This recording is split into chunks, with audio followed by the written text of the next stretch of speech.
Ladies and gentlemen, welcome back to the Rakuten Booth Theater. I'm delighted to welcome our next session, which is going to discuss the potential for enterprise private 5G. It's my great pleasure to welcome our first guest panelist for this session, the Group Head of Future Networks at Axiata Enterprise, Dr. Tomek Gerszberg. Please give him a round of applause, ladies and gents. Thank you very much, Dr. Tomek. And it's also my pleasure to welcome Mahesh Kasar, the VP of Sales for APAC for Rakuten Symphony. So, Dr. Tomek, we'll get started with yourself. If you could give us a bit of, I suppose, your own bio at Axiata Enterprise, a bit of background on the topic as well, like sort of why are Axiata Enterprise now looking to deploy enterprise private 5G? If you could also give an introduction on the topic for anybody here who's less familiar with what's going on in the space. So Axiata Enterprise has a unit of Axiata that runs the enterprise business or enables the enterprise business for our OpCos in Southeast Asia. So what we see that the digital transformation that is coming now across the industry, known as Industry 4.0, is requiring new approach to the connectivity. This connectivity can't be always delivered by the public networks. And this is exactly when the private networks come as the solution. So basically, our customers, they do not need networking. They need the solutions, but the solutions are requiring networking. It's interesting there that you say now that the digital transformation needs or necessitates this new approach. Over what sort of time period do you think that change has taken place? Is it a gradual thing in recent years, or has there been a turning point? I would say this is happening now. So there are some industries that are adapting the innovations at I would say greater speed. And we are talking here like for instance, like the seaports, airports, also big manufacturing companies, mining. So these are the use cases where you already see that 5G private networking brings solid benefits. Thank you. Thanks very much for kicking us off, Dr. Tomek. Mahesh, could you give us your kind of overview of the topic? Obviously, you're something of an expert in enterprise private 5G. What do you think are the biggest challenges currently facing the area? And can you give us, again, the topic in your own words, really, an explanation of why this is so important now? The private network has always been there. It was on Wi-Fi or some other infrastructural basis. But the kind of latency, kind of resiliency, kind of self-ownership of the network, which enterprises were looking at, that was not happening. That's first driver for them. Second, for their own use cases. For example, a manufacturing industry have their own use cases. The logistic industry has their own use cases. For use case specific deployments is something was not actually on the private public network. So now the time has come where the 5G spectrum or the 5G technology is giving you that latency, that resiliency which you wanted always. So that's where going ahead, these industries or these enterprises will move towards the private 5G network. That's the trend which we are looking at. Thank you. So Dr. Tomek, can you give us some context on Axiata Enterprise? I mean, I suppose I'm asking that in the context of relatively slow adoption of enterprise private 5G. Why is Axiata Enterprise why is Axiata Enterprise a relative leader in this space now? And how is Rakuten Symphony supporting that transition, that project? So what is, I would say, in our region, a little bit different than in the rest of the world, that the 5G auctions and the 5G licenses are coming late. On the other hand, we know that the process of engaging with the customer, taking him on this innovative transformation takes time. So I would say that from our perspective, the most important thing is that we are ready to deliver the networks now, that we are able to engage with the customers to explain them the benefits that are coming from the solutions enabled by the private networks. And yes, we are happy to team up with Rakuten, because Rakuten delivers the solution, I would say, right sized for us. Very open ecosystem with the edge components. What is very important that you have really, you can also orchestrate not only the network, but also the application workloads. And then you have end-to-end control and visibility on the performance of the system, including the network. Yeah. So, I mean, you touched upon the importance of edge and the openness of Rakuten's technology. How does that apply to the specific use cases that you mentioned? So, for example, your customers who might operate in logistics, for example, or manufacturing, like Mahesh mentioned, how do those specific characteristics benefit those industries or those use cases? The most important part for every customer is the price. And actually, you have to have the technology that enables you to deliver a spoken network and a good price point. Yep. Everything starts, even, the digital transformation starts with the price. Yep. The second is, of course, the reliability and the maturity. And this is everything what has been brought by Rakuten actual ecosystem. Mahesh, maybe you could also give your perspective on how Axiata Enterprise is leading the industry in this space relatively. How has their approach stood out to you, and what do you make of that? If I look at the traditional way the enterprise networks were built, that was a system integrator play majorly. System integrators will bring the Wi-Fi devices or some sort of devices. But when it comes to the 5G network and it need to be delivered, you need to have the ecosystem that will basically go deploy that network for, say, you have a mine and you need to deploy a 5G network in that mine sector. You need to have a spectrum which allows you to use that spectrum for that kind of use cases. There are two challenges. Some industries, some countries, they are allowing the enterprises to own the spectrum and use that spectrum for their own use cases. There are some countries which doesn't allow that, and the spectrum is with the telcos. But not every telco is prepared. Like Axiata is well prepared for that, but not every telco is well prepared for delivering those services because they don't know the use cases well. Either they don't know the deployment strategies well. So what we have done is we have worked with the Axiata team and got that segmentation for these enterprises. For there is a small enterprise, you just need one microsite and you have one or two small cells to support that. You can have a medium-sized enterprise which will be having multiple macro sites to support that, and then you have tens of small cells or Wi-Fi's which will repropagate that network. That kind of deployment model and that readiness to deploy that on the network is what is different in case of Axiata. That's what I would say about it. But something you've also touched upon there is the industry's sort of relative hesitance to adopt these kind of models. Do you think that operators are sort of staying within their comfort zone in refusing to push the enterprise private 5G, or do they not see the market for it? What do you think is the biggest issue there? The biggest issue is, in some cases, the operators, they take enterprise 5G network as a threat to their normal business because they already have an enterprise 5G customer who is consuming that. But if they start building their network on their own, that is perceived as a threat. That's one. Second is the preparedness for themselves, whether I'm ready to serve my customer. That fear factor is not pulling them forward to deliver that. I mean, Doctor.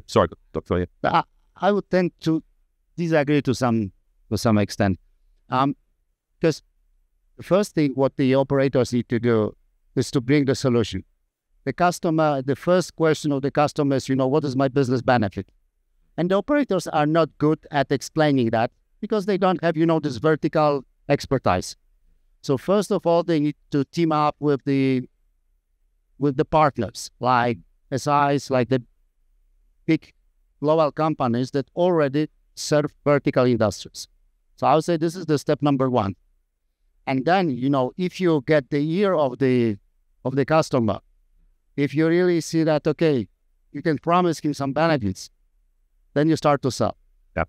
So I believe, the telcos are maybe not prepared, but I don't see that private network could be seen as a kind of competitor to the macro network, especially that we are talking about the, very often about the distant places. We are talking about the mines, ports, and so on. It's not, where usually you start deploying macro network. So I would see it very much complementary. The only thing is that, the sales process is very long and is very hard because very often you have like a kind of governmental linked companies. They have their own decision processes. They have their own dynamics.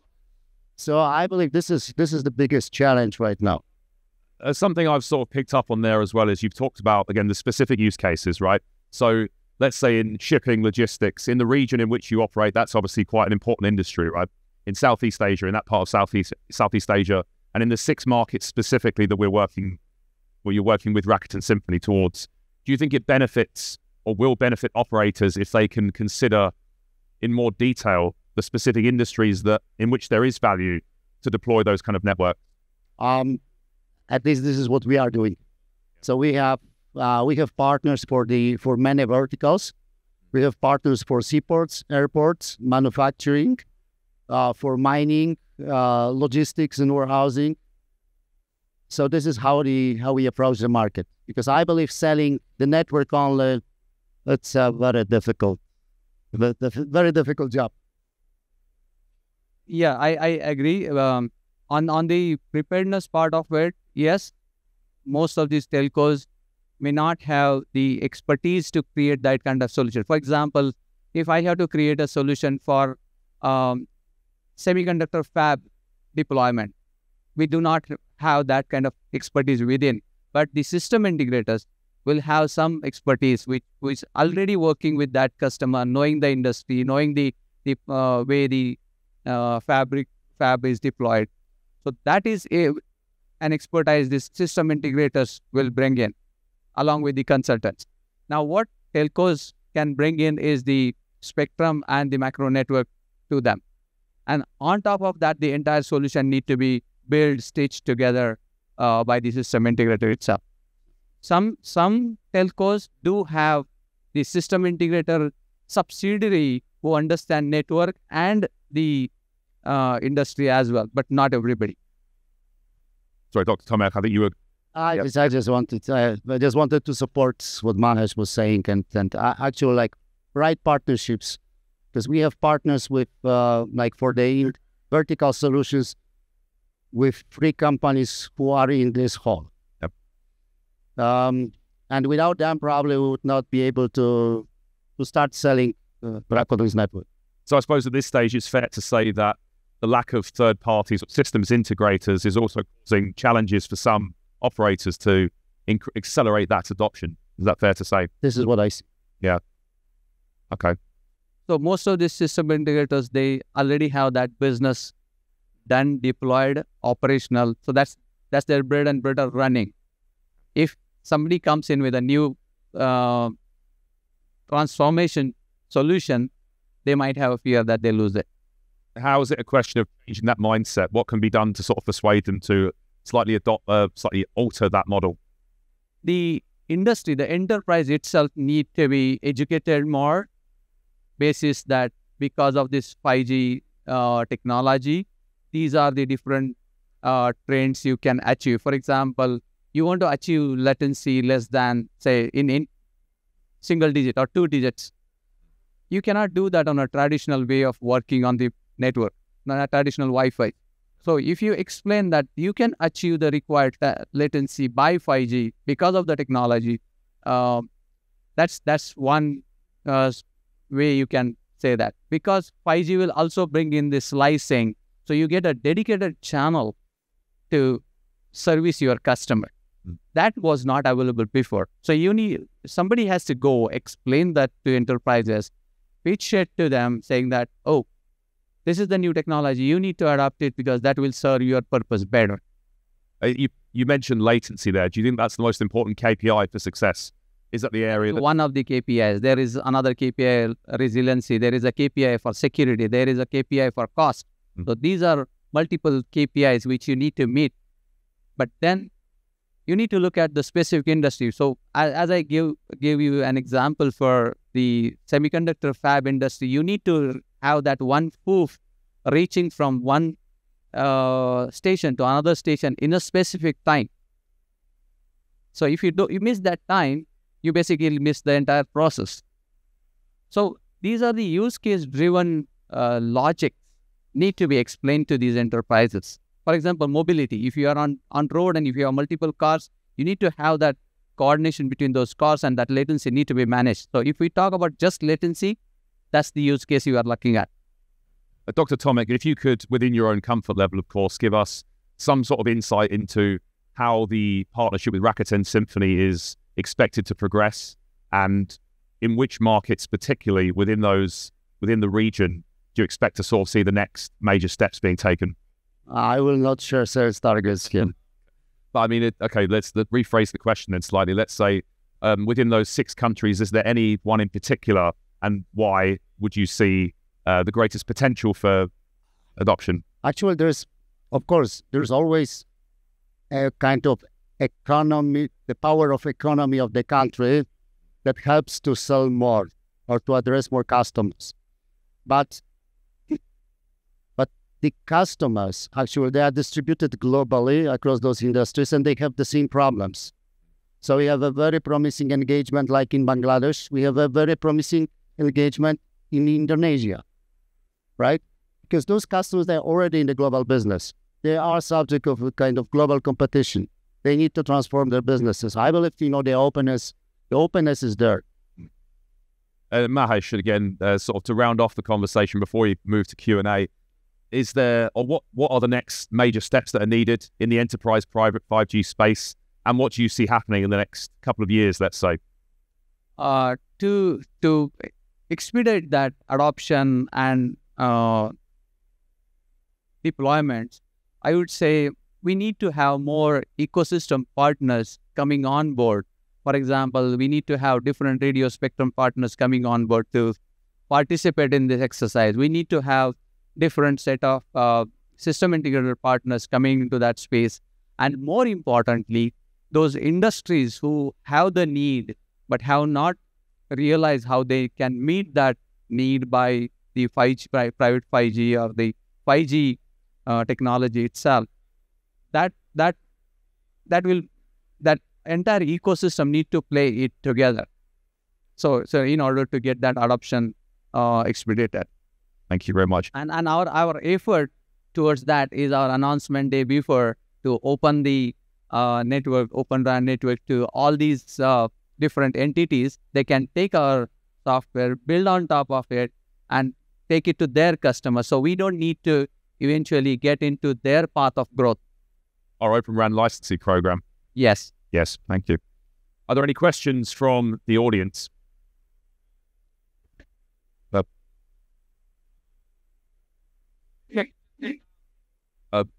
One second. Thank you. I was just wondering, beside the private 5G and connectivity as a service, are you also looking to provide edge applications as a service for a lot of these same customers? Because it's really, they're looking to solve a business problem, whether it's computer vision, location services, or things of that nature. Yes, in our vision, edge is included in this, like private 5G. But what I see is that the applications that you deliver to the customers are very bespoke. So I don't see right now the place for a kind of marketplace for the edge applications, if you are talking about the private edge. And public edge, it's still not there.